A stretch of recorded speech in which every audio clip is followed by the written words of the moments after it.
Hello and welcome to Journalist Hangout UK, the show where we discuss issues both African and worldwide, which are affecting the continent. And we look at how those issues are seen at home and in the African diaspora. I'm Thamsanqa Zhou, and I'm pleased to welcome our panel. Juliana Olayinka, journalist and broadcaster.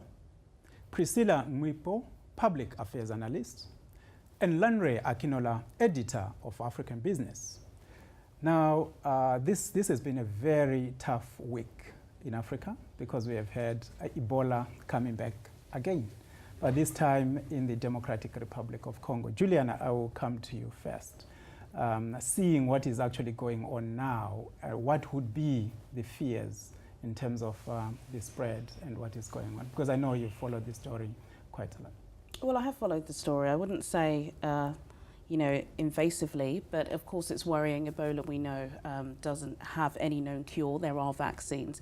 And I think the biggest concern is the populated location of the Democratic Republic of Congo. It isn't in the capital, Kinshasa, yet. I think the reason why people have been talking about it, because of course a few years ago when we had the awful outbreak in West Africa, which killed thousands and thousands of individuals who knew they got it wrong. Communication wasn't as rapid as it could be. So I believe there have been under 20 deaths, but it is still worrying. And I think who are doing the right thing, and they're letting people know, and they're telling people that they are afraid that, it could come out of the region. Yeah, Priscilla, when we look at lessons learned, we always talk about that. The WHO and other agencies, MSF included, they rushed in very, very quickly. Would we say that has made a difference on the ground, or there will still be a need to upscale the response? I think there's a huge need, and there's a bigger concern in that who is now telling us that the vaccine that they want to give to the DRC is only experimental. They're telling us that they've not verified whether or not this vaccine actually works or whether or not it's going to deal with the issue. So my concern here is that, when we first had the outbreak, we saw it go right across West Africa. Who had told us further on that there was now a vaccine? Then we were being told that the vaccine hadn't been tested, and so they weren't able to use it. And then we go further, and then they say, yes, the vaccine is ready. And here we are, another outbreak. And then you tell us we're still experimenting. So my concern now is, lessons should have been learned. Why is WHO telling us today that the vaccine that they're using in this particular situation is still experimental? The contradictions are too many. But I am glad to see countries like Nigeria are beginning, to take care of this situation, because obviously they dealt with it very well previously. And they've just gone back on that immediately. And I hope that we can prevent it from spreading, and that a lot is being done within the DRC to prevent, for those who are coming in and out of the country, to pick it up. Yeah, a lot of countries around that area. You've got Congo, Brazzaville, nearby along the river. And also, I think the WHO are saying that the vaccine has not yet been approved. So it is still experimental. But let me bring in Lanre here, because I have seen you campaign for probably more attention to be given to other health areas in a holistic and proactive way. So when we talk about Ebola, is that taking away the attention that should be given to all these other health problems like TB, probably HIV and AIDS and others? I wouldn't say I'm a campaigner for more focus on things that are not Ebola, but yes, of course, Ebola is an emergency. It's something that captures international headlines, but we all know that Africa has very, and no pun intended, very chronic health issues. Health systems across the continent are not able to meet even basic needs as far as healthcare is concerned. Things like maternal mortality are still exceptionally high across Africa, in Nigeria in particular. So yes, hopefully this can be a bit of a catalyst for some discussion around, well, how do we make sure that the underlying factors are addressed? That was also a problem in 2014 in West Africa during the Ebola outbreak. In many ways, the catastrophe that followed was a symptom of the decrepit nature of health systems. So if you really want a long-term response to Ebola, you need to invest in healthcare. It's pretty simple and pretty obvious. Yeah, Juliana, a lot of people have been talking, especially when you look at Southern African region, where I come from.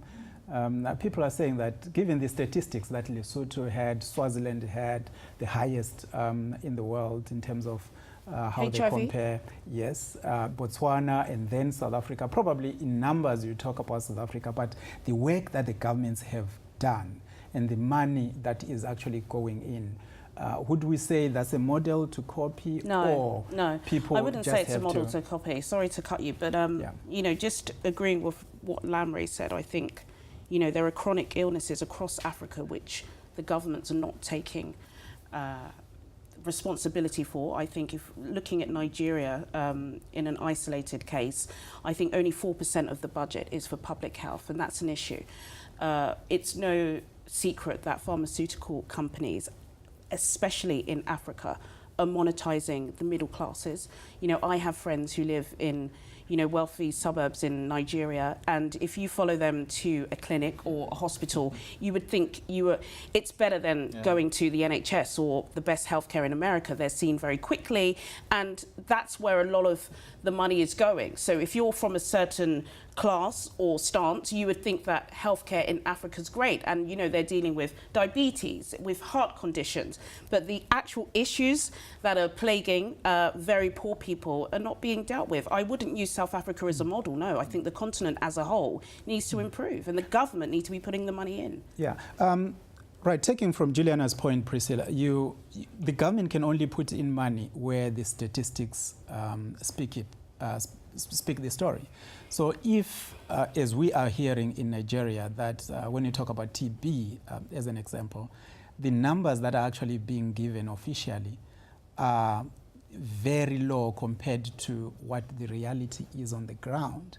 So should we be looking at that and say the government is just delivering on what it believes the problem to be? I found that report so very contradicting yet again, in the sense that the report told us that the Minister of the Minister of Health for State gave 2010 figures as opposed to more up-to-date figures.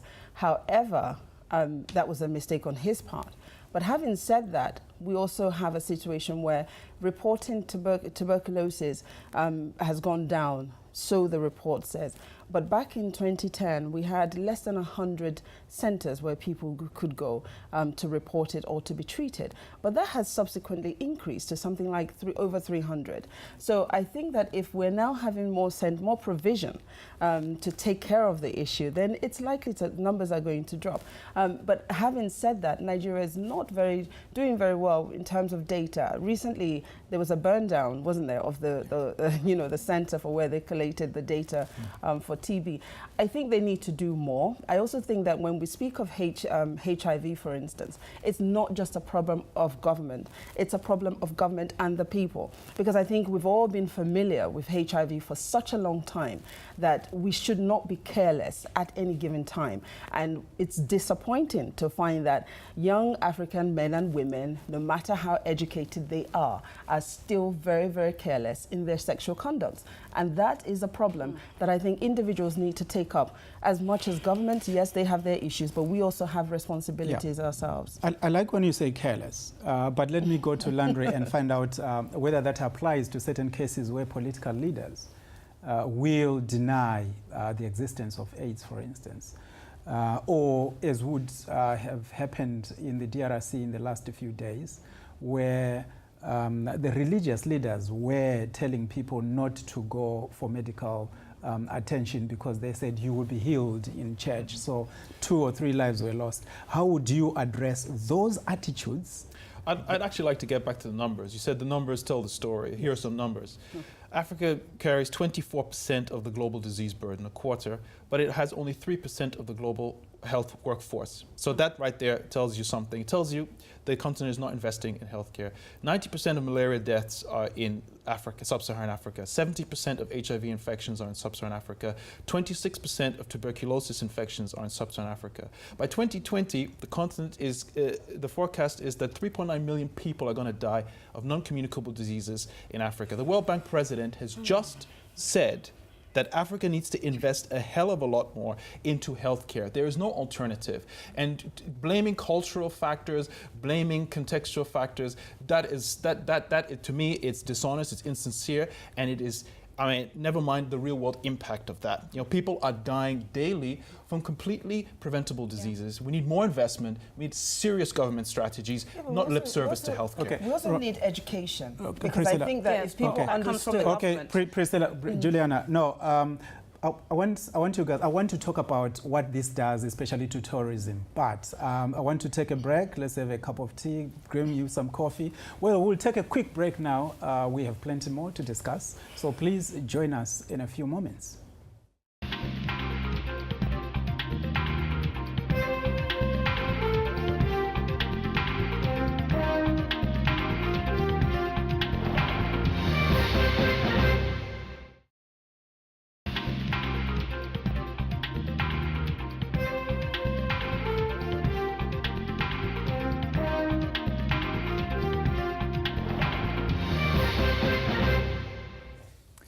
Hello and welcome back to Journalist Hangout UK. I'm Thamsanqa Zhou, and I'm pleased to welcome back our panel, Juliana Olayinka, Priscilla Nwikpo, and Lanre Akinola. Now, we were talking about Ebola and whether, the narrative that is actually being given, and especially someone thinking that the map of Africa is just the size of Europe, not realizing that where there is a problem, it might not affect the other areas. But Juliana, let me start with you. Does that narrative then push away people who might want to visit Africa, who might want to go and enjoy and be, the tourists that we all want to see coming to the continent? In an answer, yes, I think it does. I think there have always been wealthy Westerners who have travelled all over and are interested in visiting Africa, and we've seen successes of that in the southern regions. I think there was a time where north of Africa, lots of people were visiting there, but then of course we've seen the rise of terror groups. And if you go to most government websites, we're in Britain, I know the British government advised their tourists not to travel to several parts of Africa, including Nigeria. Even Abuja, which is the capital, they say don't go there unless you have a reason to go, and this does put tourists off. I think the African tourist hubs need to start getting in with the big players so we can have discounted travel holidays, so you can pay in installments. Things like that get people from the rest of the world to come to your country. Yeah, one of the reasons, you say the southern region have been doing very well, and one argument was maybe they are, rhinos, and they've got bigger horns when they are in the south. But Priscilla, the Chinese have been talking about that, coming to, look after all these things that you guys have in Africa. So how can we look at why most Chinese people tend to be the ones going to Africa? Well, especially the safari. I think the Chinese are prepared and ready to explore. Just as they are with business, they're also ready to explore with tourism. It's perhaps for them, it's a means to inquire as to what is available and what they can invest in. But I certainly welcome them to come in. They are, looking at the cultural aspect and what Africa has. As Juliana says, Africa has been served a disservice. When it comes to the narrative, it's going to take us a while to change that. And I think Africa also owes herself the duty to sell herself appropriately, because there is no country in the world that's not experiencing, come on, the terrorist activities we see here in Europe, it's quite worrying, it's quite frightening. And there's no country in the world that doesn't experience criminal activities in neighborhoods and things like that. You can get shot on the street of New York just for walking in the wrong place. But, we don't sell the other aspect of Africa, all our natural reserves, all our, very, very interesting nature, places that we have. We don't sell that. And Africa needs to start selling that. Africa also needs to begin to work on tourism, the economy of tourism, rather than sort of just looking at it. Because countries like Kenya, Tunisia is in Africa, but they survive on what? Tourism. We see that a great deal in the northern part of Africa. So I think the rest of Africa needs to learn a lesson from that and take it on board. Gambia in the West is doing the same thing. Yeah. So, you know, I like the economy aspect, and let me come to our numbers, man, Lanre, because this I've got numbers. Africa, well, about 10%. Tourism, you talk about 10%. When you look at the West, you know, the receipts from tourism, massive. In Africa, you have that challenge, of course. Every country is different. In Nigeria, I talk about religious tourism, where a lot of people go to these Pentecostal churches, TB Joshua and others. So different opportunities for different countries in Africa. Okay, I'll have to do this quickly because there's a lot of numbers. First, Africa does quite well on high-end tourism. Botswana, Namibia, Zanzibar, Tanzania. South Africa, Tanzania, Southern Africa. You get a lot of high-value tourism. The gap is in that mass market. North Africa dominates that and actually has had the best quarter for, I think, most of the last decade. Egypt's revenues for Q1 2018 are up 83%. They're now back to pre-Arab Spring levels. So it is bouncing back. In terms of Chinese tourism, globally, Chinese tourists spent $258 billion last year. That's almost twice as much as the US, and it's 70 billion more than the UK, France, and Germany combined. It's a huge opportunity for Africa if they can leverage it. What they need to do is just make it easier for Chinese tourists to travel to the continent. And yes, I mean, if you have a concrete focus strategy, there's no reason why Africa can't become a huge destination for tourists globally, but that's not going to happen automatically. That's why some countries are doing well and others are not, because some countries are passing the right laws, the right regulation, and others are just sitting on the potential and doing nothing with it. Yeah, Juliana, there's something that I wanted to come to you about, and probably that comes to the royal wedding as well. Most people saying, oh, Prince Harry and Meghan should go there, and a lot of people saying they should go to the... They had their first date in Africa. They were in Botswana, yes, but some people were saying that they should go to Zimbabwe, because if you want to see Victoria Falls from the front, you go to Zimbabwe. If you want to see Victoria Falls from the back, historically, then you go to Zambia. Right. But when you combine all these issues, that they have high value tourists and the low end where people come, they get drunk, they have fun, which should Africa really target? I don't know, sorry, but I'm thinking about somebody who just not Prince Harry or Meghan Markle, but I'm thinking about Nigeria and the West Africa. I think Ghana's improving. Yeah. But you know, to touch on what Lanre was saying, I do think, you know, the ministry, the Foreign Affairs Ministry, the Ministry of Culture, they need to do more. I'm sick of hearing about the potential. Let's do something with the potential. I think visas need to be easier. There's too much restriction. You know, I've had so many English people calling me, do you know somebody in the embassy? I'm trying to get to Nigeria. They've asked for this, they've asked for that. That needs to be easier. It should be, you know, something that you should be able to do easily. And of course, as well, the problem that we have in some parts of West Africa, which you don't have in the south and in some parts of the east, is the fact that, you know, if you want to go off the beaten track, it's just too dangerous. Priscilla did mention that, yes, New York is dangerous. Of course, parts of the Caribbean are dangerous. And we know, of course, South Africa is very dangerous. But there are some parts in West Africa that are just no-go zones. And if you want these tourists that are going to spend the big bucks, they have to be able to access them. Yeah, I think the visas in the north were relaxed, and we saw an influx. Very quickly, a point before you go to Priscilla, very quickly, this is a really important point we haven't covered at all. That is intra-African tourism. According to the figures, 40% of tourist visits to Africa are now from within the continent. Wow. And in sub-Saharan Africa, it's 2 out of 3. That's 66% of all tourists in sub-Saharan Africa come from other African countries. So let's not worry just about international. Let's also worry about other Africans.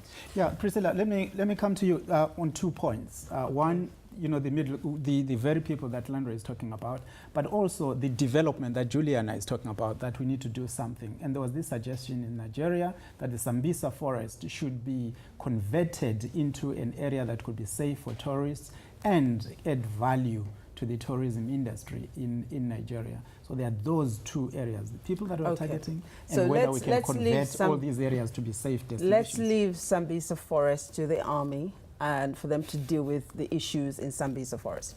Because Nigeria is a huge country, and we're talking from north to south, east to west. There are so many places that you can go to, and that we don't need to get to Sambisa Forest. Now, regarding intra-Africa trading and tourism, we just need the infrastructure. Because of the lack of infrastructure, being able to take a flight from one part of Africa to the other, for some countries, they come into Europe and then come back into Africa to go to other parts. Those are the issues that we need to look at. We need to look at linking our roads. Something that's happening very, very well in the East at the moment. Yeah. We see the road link from Kenya, Tanzania, and to Rwanda. Now that can only enhance tourism, business, and their economy. Something like that needs to happen. We need to have intentional dedication to creating these things on the African continent. It's not just going to happen. We've lost out so much so, not just on our human capital, but also on the opportunities that avail us. In Nigeria, if you go to Akwa Ibom, I mean, I was shocked. I remember staying in the Le Méridien Hotel, 2013, I think it was. And the only people that came out of that hotel were white men, whether they were from Europe or from the US. I want very quick. That's not a surprise. And it was the golf course that was there that they were attracted to. But I want very, very quick comments from the two of you. You were talking about the branding, what the ministries should do. What should they do now to get well, it's not just saying Nigeria and Africa are open for business. We're open for travel. We're open for tourism. Come and visit. Okay, Lanre, just stop talking about potential. Start realizing it. Simple. Yeah, they should learn to sell packages, for crying out loud. If they could sell package holidays, it would help. This is about what we are having. I know the discussion will continue, but don't forget to follow us on Real JH UK on Facebook, on Twitter, and Instagram. I'm Thamsanqa Zhou, and from the entire team here in London, goodbye, and thank you for watching JH UK.